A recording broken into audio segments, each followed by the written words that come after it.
안녕하세요. 사연 읽어주는 남녀입니다. 오늘도 와주셔서 감사드리며 그럼 오늘의 사연 바로 소개해드리겠습니다. 3년간의 연애였습니다. 아빠 없이 엄마와 둘이 살아온 제게 남자친구는 처음부터 참 다정했어요. 자연스레 만나게 된 그의 부모님과 동생들도 국임이라고는 전혀 없는 사람들이어서 저는 결혼 얘기가 나오기도 전에 그 사람들의 가족이 된다는 기정사실 아래 연애를 했습니다.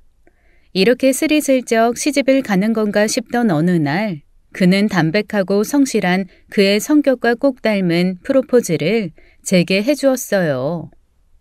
내가 너의 평생 기둥이 되고 다리가 되어줄게. 나한테 기대고 나를 지지하며 걸어갈 수 있게끔. 고마워. 나 정말 행복해. 아니야. 내가 고맙지. 당신 같은 사람 어디서 만나. 앞으로는 내가 당신 남편이자 아빠로 늘 든든하게 옆을 지킬게. 그리고 혼자 당신 곱게 키워주신 장모님께도 내가 든든한 아들 역할 잘할 테니까. 예비 남편의 프로포즈는 저를 눈물바다에 푹 빠뜨렸습니다. 남들처럼 비싼 레스토랑 빌려서 꽃다발 가득 비싼 반지에 선물 한가득은 아니었어요. 저희가 처음 만났던 카페에서 소박한 커플링을 건네며 담백하게 건넨 프로포즈였습니다. 하지만 제 마음을 울린 건 그의 진심이었어요. 제게 반지를 건넨 후 그가 뭔가 하나를 더 제게 주었거든요. 큼지막한 진주알이 박힌 반지였습니다. 커플링은 뭐고 이건 뭐야? 이거 장모님 거야. 그거 알아? 진주는 바다가 흘린 눈물이래. 그래서 진주 반지 끼면 이 진주가 슬픈 눈물을 대신해주기 때문에 반지 낀 사람은 눈물을 흘릴 일이 없어진대. 장모님, 당신 혼자 키우면서 많이 우셨다면서 이제 그 눈물 흘리시는 일 없게 이거 하나 끼워드리고 싶었어. 그 말에 저는 바로 무너져 내렸습니다. 그리고 그날 저녁 제게 반지를 전해받은 엄마도 꺼이꺼이 저를 안고 얼마나 울었는지 몰라요. 직접 드리고 싶었는데 자기도 울까봐 저 통에 보냈다며 물기 가득한 목소리로 예비 남편이 전화를 했거든요. 엄마는 그날 이후 그 반지를 손가락에 끼웠다 뺐다 하면서 한없이 바라만 보셨습니다. 차마 아까워서 끼고 다니지 못하겠다고 곱게 화장대에 올려놓고 그렇게 쓰다듬기만 하시더라고요. 엄마, 아끼다가 똥돼. 그냥 껴 제발. 그 사람이 나중에 돈 벌면 더 좋은 거 사준다고 장모님 꼭 끼고 다니시라고 했다고. 아이고 얘 돼지발의 진주야 아주. 퉁퉁 풀어버린 손에 이 고운 거 어떻게 끼우니? 내가 잘 보관했다가 너 나이 들면 물려줄 테니까 네 고운 손에나 잘 끼워. 어허, 이 아주머니가 진짜. 내가 그렇게 교육을 시켰는데도 아직 정신을 못 차렸네. 엄마, 내가 계속 뭐라고 했어? 나를 사랑하자. 몰라? 나를 사랑해야 남도 나를 사랑해주는 거야. 자, 따라해. 나를 사랑하자. 그래, 알았다. 나를 사랑하자. 오케이. 그러면 나를 사랑하자에 맞게 우리 복습하러 백화점 가자. 가서 진짜 날 사랑하는 걸 증명해야지. 아이고 이놈의 기집애. 내가 너 그럴 줄 알았다. 하여간 쇼핑할 기회는 아주 귀신같이 잡지. 어허, 아니라니까. 아직 정신무장이 덜 됐네, 우리 박 여사. 다시 한번 따라합니다. 나를 사랑하자. 에라 모르겠다. 나를 사랑하자. 엄마는 나를 사랑하자는 말을 크게 외치며 까르르 소녀처럼 웃었습니다. 그 웃음이 10수년 전에 한 지점으로 저를 추억여행 시켜주더라고요. 초등학교 3학년 때 저는 아이들의 지독한 따돌림 안에 몹시 힘들었습니다. 어린 아이들이 누군가를 미워한다는 건 이유도 참 유치하고 단순하죠. 오히려 어른이라면 쉬쉬하며 숨겨줬을 것들이 아이이기 때문에 드러나고 단순한 놀림거리가 되는 일이 한두 개가 아니니까요. 아이들이 저를 놀리는 건 하나였습니다. 아빠 없이 엄마랑만 산다는 거였죠. 온갖 소문이 휘몰아쳤고 저는 그렇게 아이들의 먹잇감이 되었습니다. 당연히 상처 입은 어린 저는 적절하게 응대할 방법을 찾지 못했고 그 어린 나이에 혼자 자해를 하기 시작했죠. 그래봐야 앉아서 계속 머리카락을 뽑거나 팔이나 다리를 피가 날 때까지 긁어대는 것이었지만 그런 저를 보는 엄마의 가슴에서는 피눈물이 솟았겠죠. 그때 엄마가 저를 붙들고 눈물을 흘리며 했던 말이 바로 그거였습니다. 나를 사랑해야지. 나를 사랑하지 않을 권리는 그 누구한테도 없어. 나를 내가 사랑하지 않으면 누가 사랑해? 일단 네가 먼저 너를 사랑해야 다른 사람도 널 사랑해주는 거야.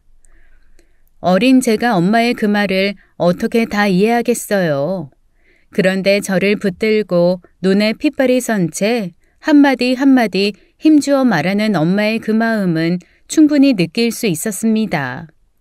그리고 그날부터 저는 아이들의 놀림 속에 꿋꿋하게 버틸 수 있었어요. 놀림과 괴롭힘이 올 때마다 속으로 나를 사랑하자라고 주문처럼 외웠더니 아이들도 점점 저를 존중하고 조심스레 대하기 시작하더라고요. 그렇게 엄마의 말 한마디가 저를 구한 이후 저와 엄마는 모녀라기보다는 자매, 아니 그 이상의 동료, 전우가 되어갔습니다. 세상 천지에 서로 의지할 대상은 서로밖에 없었고 우리가 살아남을 길은 나를 사랑하고 서로를 사랑하는 것밖에는 없었으니까요. 그래서 저는 결혼을 하면서 가장 기대되었던 건 사랑할 대상이 더 많이 생긴다는 거였습니다. 예비 남편, 자애로운 시부모님, 시동생과 시누이까지도 흔히 말하는 시댁 갑질과는 거리가 먼 분들이었거든요. 저희 상견례 날도 엄청 웃겼어요. 아마추어 트로트 가수로 제2의 인생을 살고 계시는 시아버지가 상견례장으로 반짝이 재킷을 입고 덩실덩실 춤을 추며 환영합니다 노래 부르면서 들어오셨습니다. 그 뒤로는 시어머니가 어깨춤을 추며 장단 맞춰 들어오시고 그런 부모님이 익숙한 듯 시누이 시동생도 고개로 박자 맞추면서 입장했어요. 그런데 저희 엄마 어디 가서 흥으로 지는 분이 아니거든요. 벌떡 일어나서 난생 처음 보는 사람들이랑 리듬 맞춰 어깨춤을 덩실덩실 추는데 그날 이후 저희 엄마는 시부모님의 최애 친구로 등극했다니까요. 그러니 제가 얼마나 행복했겠어요. 평생 둘뿐이었던 삶에 그렇게 사랑 넘치는 가족이 들어왔으니 말입니다. 이제 엄마도 저도 나를 사랑하고 서로를 사랑하는 것 외에 더 사랑할 사람이 늘어나고 우리를 사랑해줄 사람이 늘어났다는 행복에 겨웠던 어느 날 저한테는 도저히 이해할 수 없는 상황이 벌어지고 말았습니다. 예비 남편에게 반지받고 한참 행복해하던 엄마가 어느 날부터 얼굴 가득 수심이 드리워지더라고요. 혹시 무슨 일이 있나 걱정이 되어 물어봐도 대답이 없었습니다. 와, 엄마, 나 결혼하기 전에 복장 터져 죽겠어. 처녀 귀신 되겠다고 말을 좀 해봐, 어? 혹시 그 결혼 전에 신부들이 온다는 메리지 블루, 그게 엄마한테 온 거야? 그런 거야? 뭘 신경을 써. 그냥 신경 쓰지 마. 너 결혼하면 어차피 시집 귀신이고 네 가정 꾸리다 보면 엄만 뒷전일 텐데 지금부터 연습한다 생각하면 되지. 뭘 새삼스레 이것저것 물어보고 그래? 엄마? 우리 박 여사님 무슨 말씀을 이렇게 서운하게 하신대? 아니 며칠 전까지만 해도 사위도 아들이고 사위 덕에 가족 생겼다고 어깨춤 추시던 분 어디 가셨어? 달나라 가셨어? 아니 갑자기 왜 이러는데? 야, 사람이 뭐 좋다고 계속 좋니? 그래, 나도 잠시 좀 들떴다. 그건 인정해. 딸년이 결혼한다는데 싸매고 누울 애미가 어디 있어? 그런데 너도 생각해봐라. 너 이렇게 결혼하겠다고 설치기까지 내 인생은 어땠니? 난 너 키우느라 행복 같은 거 모르고 그냥 먹고 사는 데만 애면 끌면 애쓰고 살았어. 그래, 지금 와서 좀 억울하다 왜? 난 억울한 것도 못하니? 아니 엄마, 갑자기 왜 이렇게 급발진을 하는 건데? 엄마 혼자 나 키우면서 고생한 거 내가 모르는 것도 아니고 살면서 다 갚을 수는 없지만 그래도 나한테 그걸 가지고 지금 와서 이렇게 신경질을 내면 난 어떡하라는 거야. 그러니까 늘 받은 것들은 이렇게 오리발 내밀면서 뭘 어쩌라고 하냐는 말이면 끝이더라. 내가 등신이지. 내 거 못 챙기고 산 내가 등신이야. 그러니까 지금부터 난 내 인생 좀 살 테니 넌 그냥 시집가서 네 인생 살아. 아니 엄마, 나 진짜 이해가 안 돼서 그러는데 내가 엄마 인생에서 빠지면 엄마가 행복해져? 진짜로 그런 거야? 맞아. 생각해보니 내 인생은 누가 없어야 행복할 것 같다. 너 지금 나한테 가족이 생겼다 어쩐다 혼자 즐거워서 펄펄 뛰고 있지? 그러다 애 생기면 낼름 나한테 맡기면서 손주 보니 행복할 거라고 할 거잖아. 그런데 나 싫어. 손주 보는 것도 싫고 사위도 사실 귀찮아. 결국 다 지네 필요할 때만 와서 알랑방구 낄 게 뻔한데 지금부터라도 나 혼자 홀로 오롯이 내 인생 즐기련다. 그러면 뭐 어쩌겠다는 거야? 나 안 볼 거야? 안 볼래. 나 좀 억울해졌어. 난 너 때문에 남들 다 하는 결혼도 못했는데 넌 시집 간다고 혼자 칠렐레 팔렐레 세상 다 가진 듯 신나고 그 꼴 보는 것도 꼴사납고 짜증나. 그러니까 그냥 이 시점을 기회로 서로 보지 말자. 엄마! 아유, 그 엄마 소리도 좀 그만해. 지겨워. 나도 이제 엄마 안 해. 내 이름 박진숙, 박진숙으로 살 거야. 아닌 밤중에 홍두깨도 마른 하늘의 날벼락도 이것보다는 덜 당황스러울 것 같았습니다. 당황한 건 예비 남편도 마찬가지였어요. 불과 얼마 전까지만 해도 우리 사위 하면서 물고 빨고 정말 친아들처럼 예뻐했던 엄마가 갑자기 돌변해서 이제 자기를 좀 자유롭게 놔달라고만 하니 예비 남편도 어떻게 반응을 해야 될지 모르더라고요. 제가 대체 이 상황을 어떻게 해야 되냐고 골머리를 싸매자 예비 남편이 말한 건 하나였습니다. 어쩌면 외로워서 그러신 게 아닐까? 무슨 소리야? 외로워서 그렇다니. 생각해봐. 나랑 결혼하겠다고 하기 전에 세상에 당신이랑 장모님 딱 둘뿐이었잖아. 그런데 그렇게 반쪽 같은 당신이 결혼해서 가버린다고 하니까 그냥 순간적으로 약간 번아웃 그런 것처럼 상실감이 크셔서 그런 거 아닐까? 그냥 당분간 장모님이 혼자 생각을 좀 정리하실 수 있게 좀 지켜봐드리고 기다려보자. 지금으로서는 무작정 우리 생각대로 왜 그러냐고 다그쳐봐야 소용없을 것 같긴 해. 예비 남편의 말을 듣다 보니 그도 그럴 수 있겠다라는 생각이 들었습니다. 엄마와 제가 평범한 모녀가 아니기는 했으니까요. 서로가 서로한테 동료였고 유일한 의지처였으니 그런 제가 시집 간다는 사실만으로 나이든 엄마에게는 조금 충격이 갔을 수도 있겠다는 생각이 들었습니다. 그러면서 한편으로는 참 예민하다. 그냥 아들 하나 더 얻었다고 생각하면 되지. 뭘 굳이 나를 저렇게 인생에서 떨어내려고 하나라는 생각이 들면서 뭔가 석연치 않은 느낌이 들었어요. 엄마가 제가 정말 싫어서가 아니라 정말로 뭔가 무서워서 그런 게 아닌가 싶은 마음이 들었거든요. 예비 남편은 엄마에게 조금 기다리고 엄마가 스스로 생각을 정리할 시간을 주자고 했지만 사실 제 성격은 그렇게 마냥저냥 기다리는 인내심 가득한 성격은 못 됩니다.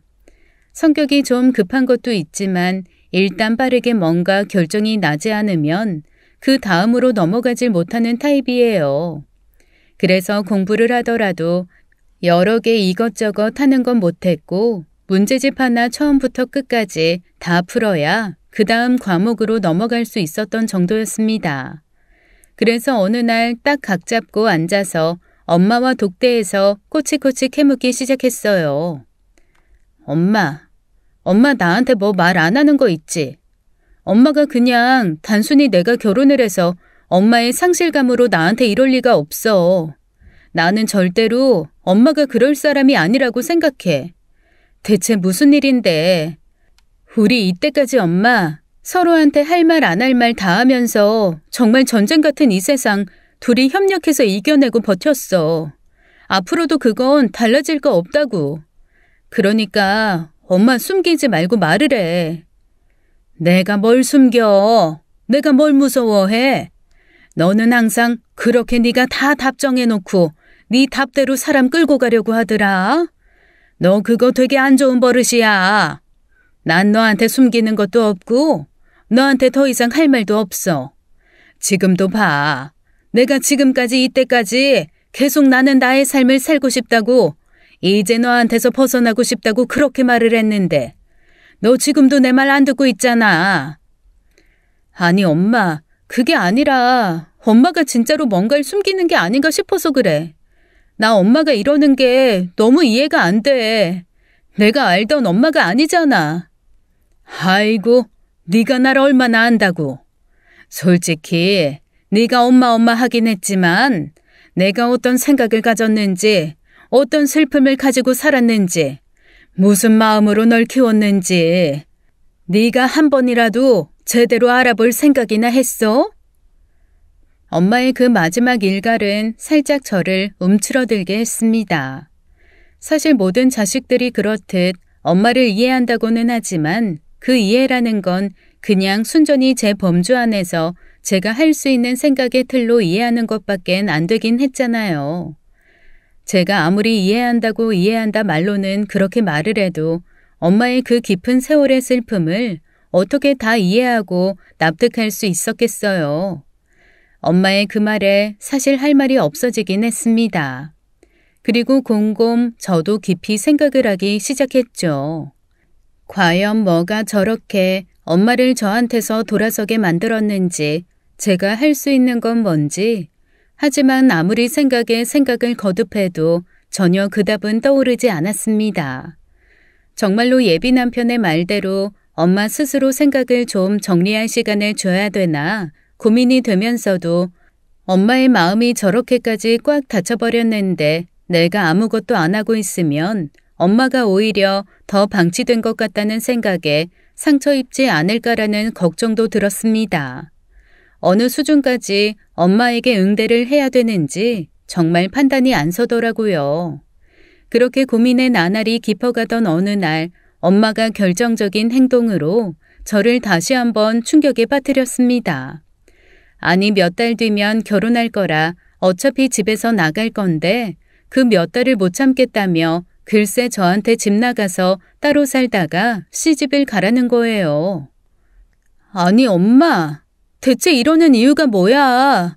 나랑 그렇게 단 한순간도 같은 집에 있기가 싫어? 싫어. 예, 사람이 마음이 떠나면 평양 감사도 싫다고 한다더라. 나 너한테 진짜 마음이 떴나 봐. 그냥 내 공간에 너랑 같이 있는 게 너무 괴롭고 힘들어. 그러니까 신혼집으로 먼저 들어가서 살던 아니면 네 시댁으로 들어가서 살던 그냥 내 공간에서 좀 나가줘. 제가 버텨봤지만 소용이 없었습니다. 저희 엄마가 순한 편이기는 한데 한번 고집을 세우면 그 누구도 못 걷거든요. 짐을 바리바리 싸서 문 밖으로 내놓고 번호키까지 바꾼 채 문도 안 열어주는데 아니 이거는 뭐 제가 대역 죄인이나 된 것처럼 집으로 쫓겨나는 상황이 되었죠. 이쯤 되니까 그냥 엄마가 조금 마음 풀리기를 기다려보자던 예비 남편도 조금 당황하는 눈치더라고요. 저한테 계속 혹시 자기가 뭐 잘못한 거 없냐 아니면 우리 결혼 얘기하면서 뭔가 큰 실수한 거 아니냐면서 뭔가 계속 자기도 나름대로 원인을 찾아가 보려고 하는데 전혀 이유를 알 수가 없었습니다. 말 그대로 오리무중이었죠. 그런데 그런 엄마를 보면서 제가 계속 찜찜했던 건 다름이 아닌 엄마의 눈빛이었어요. 저 엄마랑 여느 모녀와 다른 정말 친밀한 사이라고 했잖아요. 사실 눈빛만 봐도 엄마가 어떤 마음으로 어떤 생각으로 저한테 그런 말과 행동을 하는지 알 수 있습니다. 그런데 아무리 봐도 엄마의 눈빛은 정 떨어지고 싫고 꼴도 보기 싫은 그런 눈빛이 아니라 너무너무 무서워서 피하고 싶은 그런 눈빛이었어요. 이거는 엄마가 분명 저한테 뭔가 숨기고 있는 게 확실했습니다. 하지만 말을 하지 않으니 제가 알 도리가 있나요? 그저 답답함만 감춘 채 계속 엄마의 눈치를 볼 수밖에요. 그렇게 하루하루 답답한 시간이 흐르던 중 엄마는 저한테 청천벽력 같은 마지막 선언을 하고 말았습니다. 글쎄, 제 결혼식에도 오지 않겠다는 거예요. 거기서는 저도 도저히 참을 수가 없더라고요. 소처럼 버티는 엄마를 억지로 차에 태우고 바닷가로 냅다 내달렸습니다. 바닷가는 저희 모녀에겐 특별한 장소예요. 서로 축하할 일이 생기면 바닷가에 와서 폭죽을 터뜨렸고 아주 크게 싸워야 할 일이 생겨도 바닷가를 찾아 파도를 앞에 두고 언성을 높였거든요. 펑펑 울어야 할 일이 생겨도 바다에 와서 모래사장에 다리 뻗고 울다 가곤 했습니다. 바다는 그래서 저희에게 기뻐도 오고 슬퍼도 오고 싸울 때도 오는 그런 곳이었죠. 마침 비도 부슬부슬 내리고 바람도 불고 파도도 거세서 아주 싸우기에는 딱 좋더라고요. 나 못 참겠어 이제. 대체 왜 이래? 미쳤어? 엄마, 뭐 잘못 먹었어? 조만간 죽기라도 한대? 사람이 왜 이렇게 갑자기 변한 건데? 네가 뭔 상관이야? 내가 처음부터 말했잖아. 나 그냥 내 인생 살고 싶다고. 김나연 엄마 아니고 박 여사 아니고 박씨 아줌마 아니고 박진숙으로 살고 싶다고. 내가 골백번도 더 말했는데 너 귓구멍 막혔어? 응? 왜 자꾸 사람 침 빠지게 한 말 또 하게 하고 또 하게 하고 만들어?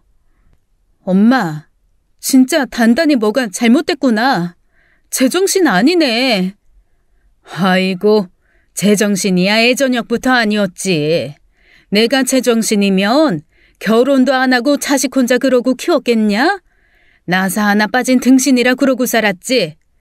제발 좀, 나 그만 좀 괴롭히라고. 마지막 말을 거의 발악하듯 제게 쏟아낸 엄마는 뒤도 돌아보지 않고 가버렸습니다. 그렇게 엄마는 그 거친 바닷가에 저를 혼자 두고 휘적휘적 사라졌고 저는 멍하게 엄마의 뒷모습만 바라볼 수밖에 없었어요. 그날 이후 저는 엄마를 찾지 않았습니다. 대신 엄마 주변 사람들을 찾아 몰래 엄마에 대해 묻고 다녔죠. 다들 별다른 얘기를 해주지 않던 와중 엄마와 같이 일하고 있는 최 여사님이 무심히 한마디 툭 던져주시더라고요. 글쎄다. 딸 결혼시킨다고 한동안 신나서 혼수 본다, 살림 본다 막 그러다가 어느 날부턴가 좀 잠잠하기는 하대. 중간에 뭐 다른 이상한 건 없었고요. 워낙 성실한 양반이라 무슨 일이 있어도 티내거나 그러지는 않지. 그래. 딱 한 번. 아이고 이 사람이 했던 일은 있었네. 그게 뭔데요? 아니 우리 마트에서 작년부터 무슨 노동자 보호? 복지? 그런 걸로 진짜 간단한 건강검진을 해주거든. 그래봐야 뭐 피 뽑고 오줌 검사나 하고 한 5만 원 더 내면 위도 한번 봐주고 그런 간단한 거. 그런데 그거 결과 듣고 한동안 좀 멍하더니 평생 그런 부탁한 적 없는 이가 교대를 좀 바꿔달라고 하대. 자기 병원을 좀 가봐야 한다고. 그래서 교대 한번 바꿔준 적이 있어. 그래요? 혹시 어디 병원인지 아세요? 그냥 가까운 데 간다고. 이 길 건너 종합병원. 거기 간다고 하던데? 네, 감사합니다. 뭔가 이상했습니다. 엄마가 병원 간다는 얘기 조금도 한 적이 없거든요. 당연히 병원 갔다는 얘기를 안 했으면 결과도 안 알려줄 거고 병원에 물어보고 싶었지만 개인정보 때문에 알 수도 없었죠. 그런데 마침 예비 시동생이 그 병원 원무과에 근무하고 있다는 사실이 떠올랐습니다. 천우신조였죠. 저기 도련님한테 우리 엄마 무슨 검사했는지 결과가 어떤지 좀 봐달라고 해줘. 무슨 소리야? 아이 큰일 나. 개인정보가 얼마나 엄중한데 잘못하면 얘 잘려. 아니, 생판 남 보겠다는 것도 아니고 내 엄마 보겠다는 거라니까. 그리고 도련님이 뭐 정보를 빼내는 것도 아니고 어차피 원무과잖아. 진료비 냈는지 안 냈는지 얼마나 나왔는지 슬쩍 보면서 그참에 그냥 병명이나 과도 좀 볼 수 있으면 보고 말해달라는 거지. 내가 서류를 떼어달래? 아니면 의사를 만나게 해달래? 에이, 그래도 안 돼. 평생 정석대로 공부만 하고 도덕적으로 살아온 남편은 여간에서는 말을 들어줄 것 같지 않더라고요. 울어도 보고 논리적으로 설득도 해봤지만 먹히지 않았습니다. 결국 최후의 방법을 썼죠. 당신은 내가 그냥 남이구나.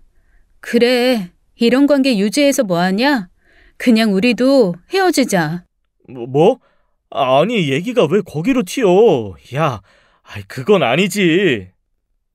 펄쩍 뛰는 예비 남편에게 시동생 구슬러서 알아오지 않으면 파혼이라고 엎어놓고 시동생에게는 울면서 읍소해서 간신히 병명만 얻어냈습니다. 위암 2기였어요. 저기 형수, 요즘에는 워낙 의술이 좋아서 이건 수술하고 항암 잘하면 완치율도 엄청 높아요. 그런데 검사하고 시간이 꽤 지났는데 이후에 치료를 전혀 안 하셔서 이 정도면 병원에서 계속 연락이 갔을 텐데 왜 아무 말도 안 하셨는지 모르겠네. 어휴, 이 답답이 박 여사. 내가 진짜 가만 안 둬. 제가 의사가 아니라서 정확하게는 말씀드리기가 어려운데 이기이기는 해도 위치나 크기가 빨리 뭔가 하지 않으면 사실 이후 일은 장담드리기가 어려운 그런 상황인 것 같아요. 이게 암도 좀 부지런한 암이 있고 게으른 암이 있어서 세포가 막 빨리 커지고 퍼지는 애들은 항암도 치료도 수술도 시간 싸움이거든요. 조심스럽지만 사돈 어르신이 약간 그 케이스 같다는 생각이긴 해요. 무슨 일인지 몰라도 얼른 설득해서 병원으로 모시고 오세요. 시동생 얘기를 듣는데 아주 기가 탁 막히더라고요. 아니 다들 포기해야 한다고 하는 병도 끝까지 매달려서 어떻게든 완치하려 해야 할 판에 나을 수 있고 시간이 있는 병을 왜 굳이 숨기면서 키우고 있는지 정말 이해가 전혀 되지 않았습니다. 저는 당장 엄마 집으로 쳐들어갔어요. 뭐 엄마가 당연히 문을 안 열어줄 걸 알아서 일단 열쇠공을 대동하고 갔죠. 남의 집 문 따줄 수 없다는 열쇠공에게 주민등록증에 있는 주소도 보여주고 제가 따라고 하면 안에서 뭐라고 하든 바로 따줘야 한다고 신신당부도 했습니다. 뭐 생돈 나가는 거 누구보다 아까워하는 성격이니 문 따서 돈 들기 전에 문을 열어주면 가장 고마운 상황이었지만 최근에 엄마 태도로 봐서는 최악의 상황도 준비를 해야 했거든요. 엄마도 저 키우면서 제 고집이 엄마 고집 이긴다는 거, 제 성질이 화산보다 더 강하다는 거 알 만큼 알았으니까 문 정도 부숴도 할 말 없을 거라 생각했습니다. 3살 동안 순순히 문 안 열면 45만 원짜리 번호키 그대로 고물되는 거야. 생돈 막 나가는 소리 들으면서 나 맞이할 거면 알아서 해요. 자, 샌다. 하나, 둘. 진짜 너 왜 이래? 안 보고 싶다니까. 둘 반. 계속 나 밖에서 얘기해? 암 걸린 거 동네방네 소문내면서? 뭐? 문 열어요. 둘 반에 반. 반에 반에 반. 그제야 철컥 문이 열리더라고요. 제 서술에 퍼렇게 질린 채 오도 가도 못하던 열쇠공에게 출장 와주셔서 감사하다고 5만 원 쥐어드리고 저는 집으로 저벅저벅 걸어 들어갔습니다. 진짜 가지가지 속 썩인다. 아니, 수술만 하면 괜찮다는데 그걸 가지고 세상 잃은 것처럼 나한테 있는 대로 짜증내고 화내고 영 끊겠다고 난리를 부려? 엄마, 그거 오바야. 내 결혼 망칠까봐? 미쳤나봐 진짜. 결혼은 지금 못하면 한 달 뒤에 해도 되고 1년 뒤에 해도 되는 거지. 사람 목숨이 중하지, 어? 엄마, 나 고작 이딴 인간으로 키웠어? 암 걸린 엄마 두고 희희낙낙 결혼해서 사는 후레 자식으로 키웠냐고. 제가 와다다 따지는 소리를 들으며 엄마는 그 자리에 털썩 주저앉아 대성통곡을 하기 시작했습니다. 그 모습이 또 짠해서 저도 같이 울기 시작했죠. 그런데 울며 수술받자고 하는 제게 엄마가 건넨 대답은 뒷골이 띵해질 정도로 충격적인 것이었습니다. 그 남자 출소했어. 나한테 전화했더라. 돈 내놓으라고. 안 주면 너도 나도 죽여버린대. 아빠가 출소를 했어? 울먹이며 엄마가 하는 말을 듣는 순간 저는 다리에 힘이 풀려 털썩 주저앉고 말았습니다. 그 순간 주마등처럼 20년 전 그날의 밤의 일이 떠올랐어요. 술에 잔뜩 취해 깨진 병을 휘두르고 있는 아빠. 그리고 그 앞을 막아서며 저를 보호하던 친모. 친모는 제 앞에서 머리에 피를 흘리며 쓰러졌고 술 먹은 개가 된 아빠가 병을 들고 제게 달려들던 그 순간 들이닥친 경찰들이 그걸 막아줬습니다. 그 다음부터는 단편적인 기억이에요. 제가 까만 옷을 입고 친모의 영정사진 앞에서 절을 하자 모두가 세상 서럽게 울었던 거. 예쁜 아줌마가 제게 다가와 저를 꼭 끌어안으며 앞으로 내가 네 엄마라고 내가 지켜주겠다고 했던 거. 그 아줌마에게 제가 어느 순간 엄마라고 부르며 따르던 거. 그런 장면이었죠. 수십 개의 장면이 툭툭 지나간 후 저는 엄마의 울음소리에 퍼뜩 정신을 차렸습니다. 그 인간이 왜 벌써 나와? 그리고 돈 얘기는 뭐야? 아빠 얘기에 사지가 덜덜 떨려오기 시작했습니다. 살면서 다시는 안 볼 것 같았던 그 인간이 왜 다시 제 인생에 나타나는 건지 순간 공황이 확 오더라고요. 저도 모르게 바닥에 주저앉아 주섬주섬 앞머리를 돌리며 잡아뜯기 시작했습니다. 어렸을 적 자해하던 습관이 저도 모르게 나온 거죠. 엄마가 눈물을 터뜨리면서 제게 다가와 안으면서 이러시더라고요. 내가 너 이런 모습 보기 싫어서 말 안 한 거야. 네가 어떻게 극복하고 살았는데 좋은 날 앞두고 그 망할 인간이 또 네 인생 망치는 걸 내가 어떻게 보니. 그러니까 엄마한테 그냥 맡기고 너는 훌훌 잊고 살아. 그게 맞아. 아니야, 그럴 수 없어. 나 벗어날 수 없어. 엄마, 이거 혹시 내가 죽어야 끝나는 건가? 딸 팔자 엄마 닮는다며 우리 엄마 죽인 그 인간이 나까지 때려 죽여야 끝나는 거 아니겠어? 나 무서워. 하! 야, 너 내 딸이야. 맞아 죽긴 뭘 맞아 죽어.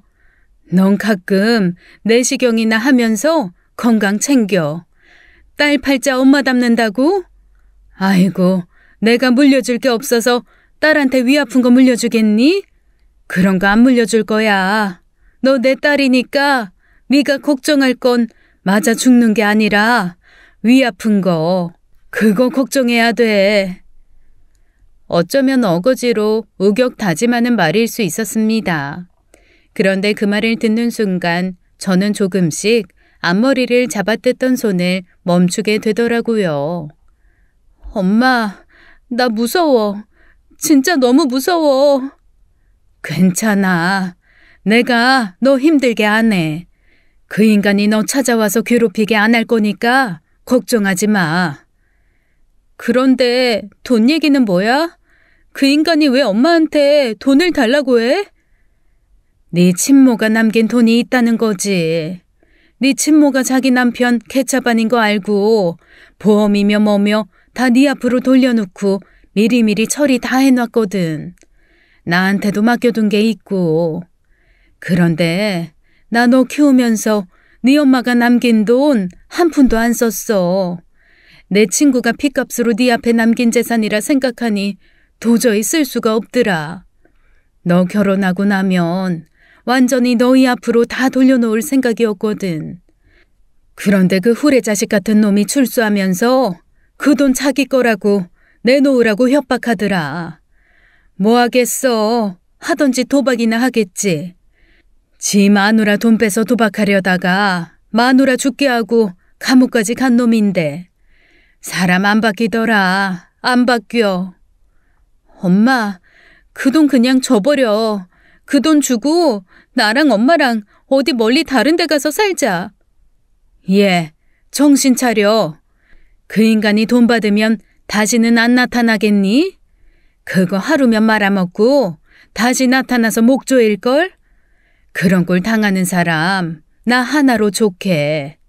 엄마고 그러니까 인연 끊고 네 살 길 찾어. 그 말을 하는 엄마의 목소리와 손은 덜덜 떨리고 있었습니다. 엄마도 저만큼이나 겁에 질린 게 분명했죠. 마치 야차나 귀신이 올 것을 두려워하는 것처럼 제 친부가 나타날 것을 겁내고 있었어요. 한마디로 엄마는 그 파렴치한 인간한테서 저를 지키기 위해 살 좀 떼어내는 심정으로 저를 밀어냈던 거였습니다. 어차피 본인은 암에 걸렸고 치료하지 않으면 몇 년 안에 자연스레 세상을 떠날 테니 그 전에 제가 예비 남편 그늘 아래 안정된 삶을 살았으면 하는 마음에 버린 일이었죠. 제가 모든 것을 알고 고민하거나 심각한 일에 휘말리는 게 엄마는 본인이 위험해지는 것보다 더 싫었던 겁니다. 엄마 마음이 이해가 되지 않는 건 아니었어요. 하지만 자꾸 마른 몸으로 게다가 아파서 성치 않은 건강 상태임에도 저를 지키겠다고 달달 떨고 있는 엄마를 보니 정신이 번쩍 들었습니다. 언제까지나 제가 엄마 치맛자락 잡고 머리 떼던 아이일 수는 없겠다는 생각이 들더라고요. 지켜도 이제는 제가 엄마를 지키고 싸워도 제가 싸워야 한다는 마음이 올라왔습니다. 만약 제가 잘못되더라도 아주 대차게 한번 들이받는 건 해야 제 속이 시원할 것 같았죠. 그 사람 전화번호 줘. 뭐? 너 미쳤어? 엄마가 안 주면 나 흥신소에 또 돈 써서 알아내야 돼. 엄마 헛돈 쓰는 거 싫어하잖아. 그러니까 그냥 달라고 할 때 줘. 엄마는 펄쩍 뛰며 절대 안 된다고 하시더라고요. 하지만 제 고집을 꺾지 못할 것 같으니 결국 제 예비 남편에게 전화를 해서 하소연을 하셨습니다. 이게 무슨 일인가 싶어 황망하게 달려온 예비 남편은 자초지종을 듣고 엄마와 함께 저를 말리기 시작했어요. 당신이 할 수 있는 거 없는 것 같아. 아니, 이 사람까지 해한 범죄자인데 그 사람을 당신이 뭐 어떻게 하겠다고. 이건 용기나 만용 이런 걸로 될 일이 아닌 것 같은데. 이 일로 인해 혹 내 친부로 인해 시부모님이나 당신이 꺼림칙한 게 생겼으면 파혼해도 좋아. 내가 감수하고 받아들일게. 그런데 나 이번만큼은 정말 가만히 못 있겠어. 예비 남편이 가만히 제 얼굴을 들여다보더니 한숨을 푹 쉬더라고요. 장모님, 제 얼굴 보세요. 눈이 매서워졌어요. 입술 다문 거 보시라고요. 저가 아무도 못 말려요. 지구가 반으로 쪼개진다고 해도 자기가 하고 싶은 대로 할걸요? 아이고, 저게 내가 무서워서 이때까지 아무 말도 안 했던 건데. 네, 저 한번 결심하면, 그것도 아주 단단히 결심하면 눈빛이 바뀝니다. 눈빛으로 어지간한 사람들은 다 제압할 수 있을 정도로 매서워지거든요. 일생 살면서 몇 번 장착하지 않았던 그 눈빛을 제가 빛낸다는 건 상대가 엄마를 죽게 한 파렴치한이건 나라를 망하게 한 역적이건 제 손에 끝난다는 걸 의미했죠. 두 사람의 걱정을 뒤로하고 저는 곰곰 고민에 들어갔습니다. 그리고 일단 엄마에게 선언을 하나 했어요. 나 오늘부터 엄마랑 이 집에 있을 거야. 토달지 마. 말리지 마. 반대할 생각도 하지 마. 설득할 마음도 먹지 마. 내가 그냥 그렇게 할 거니까. 그리고 바로 짐 싸들고 엄마 집으로 들어와 버렸습니다. 그렇게 일주일에 시간이 흘렀어요. 그동안 저는 엄마 옆에 24시간 붙어 있으면서 아빠가 하는 전화는 차단시켜버리고 엄마가 집 앞 슈퍼도 못 나가게 모든 것을 다 인터넷 주문으로 처리했습니다. 꼭 나가서 사와야 하는 건 예비 신랑에게 부탁했죠. 아니, 이게 마냥 이렇게 숨어 있는 게 능사는 아니고, 정말 어떻게 할 생각이야? 방어가 최선의 공격일 때도 있는 거 아니겠어? 혹 쳐들어오면 당신이 지켜주면 되잖아. 내가? 저기 자기야, 나 체육 시간마다 벤치에 앉아서 책 보던 애야. 체육 점수 늘 바닥이었고, 그리고 요즘에는 나이 들어서 책 드는 손도 떨려. 이런 나한테 지금 지켜달라고 하는 거야? 아이고, 평생 책만 보고 공부만 한 사람이 누구를 상대해?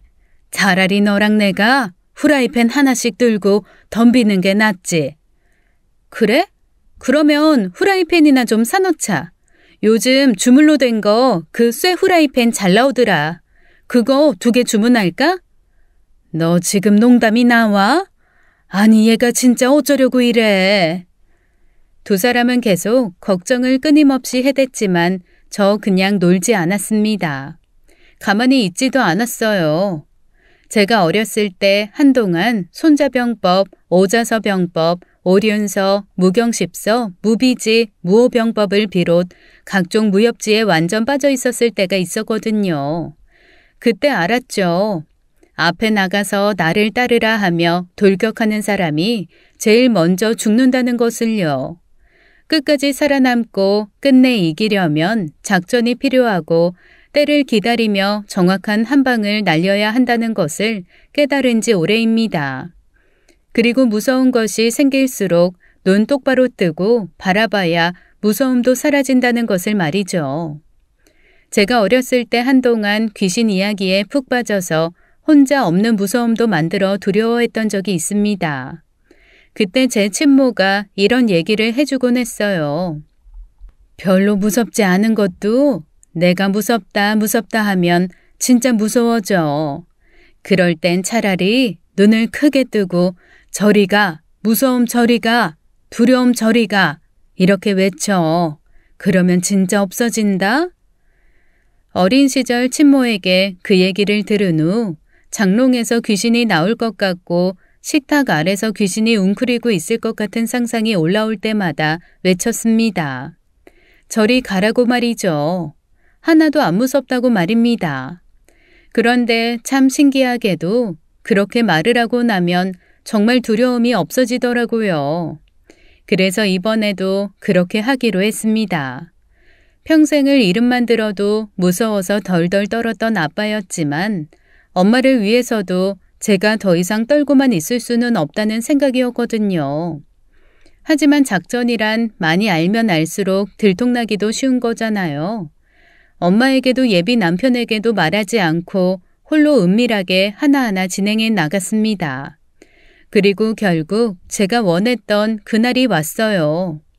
엄마와 점심을 먹으려고 가자미 굽고 미역국 끓여 딱 한술 뜨렸는데 멀쩡한 벨 놔두고 굳이 쾅쾅 부서져라 문을 두드리는 소리가 들렸습니다.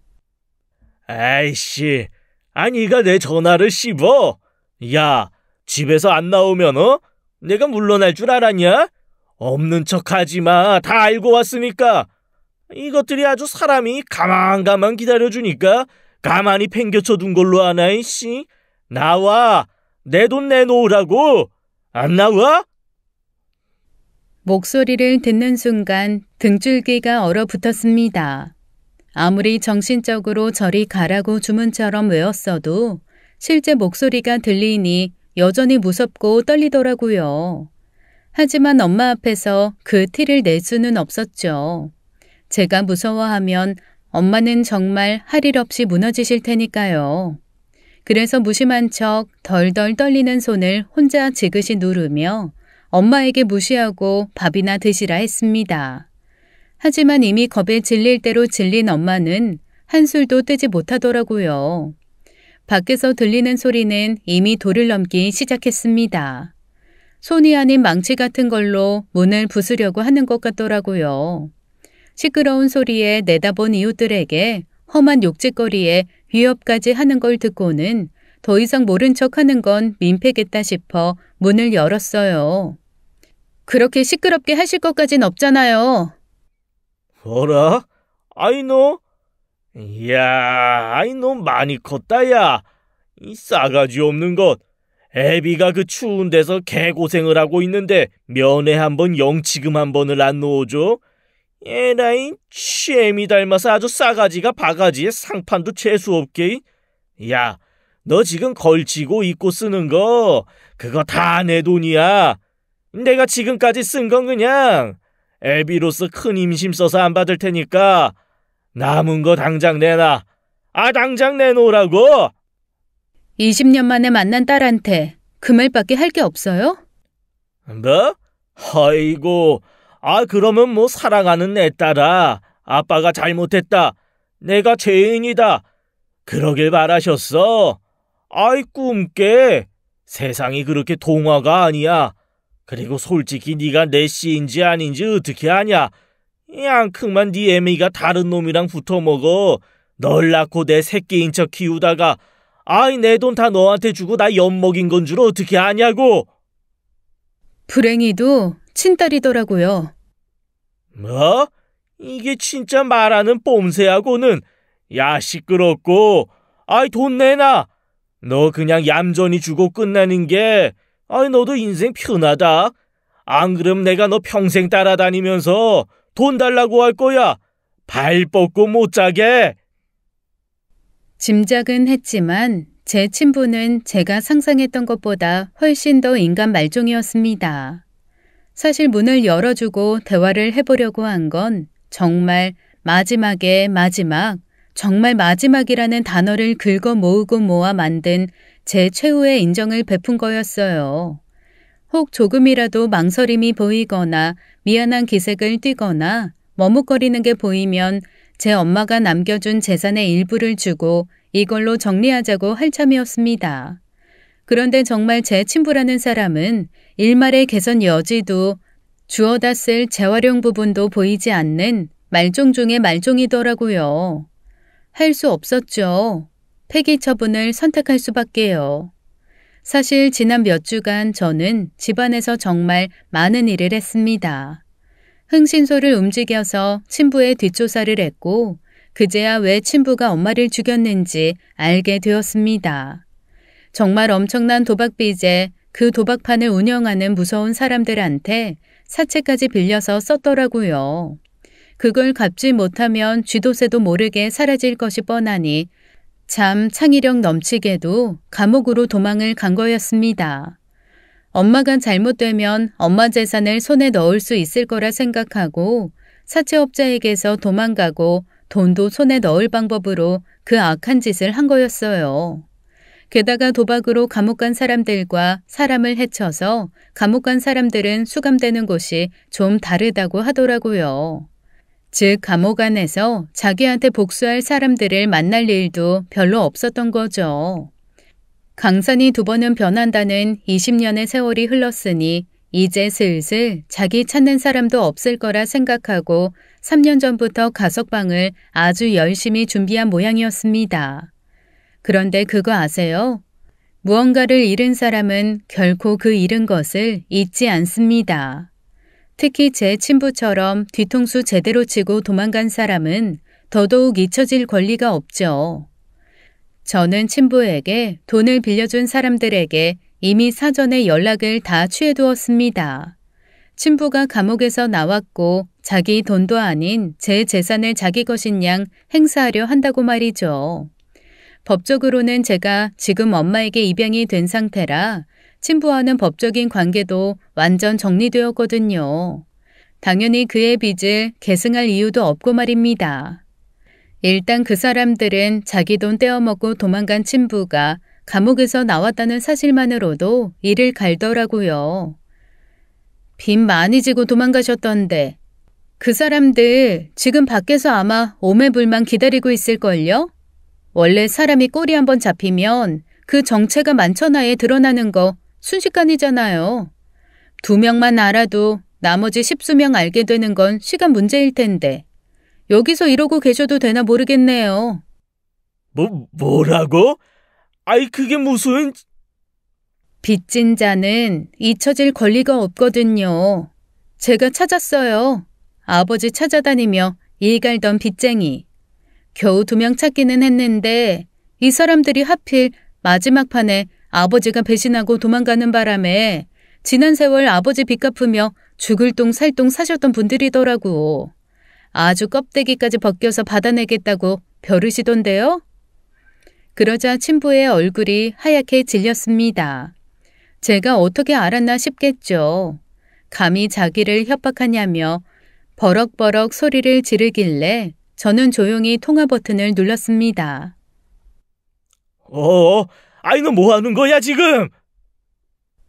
잘 들리시죠? 올라오셔서 만나시던가 나가는 거 잡으시던가 먼저 잡으시는 분이 돈도 먼저 받으실 것 같은데 일단 저는 다 전해드렸습니다.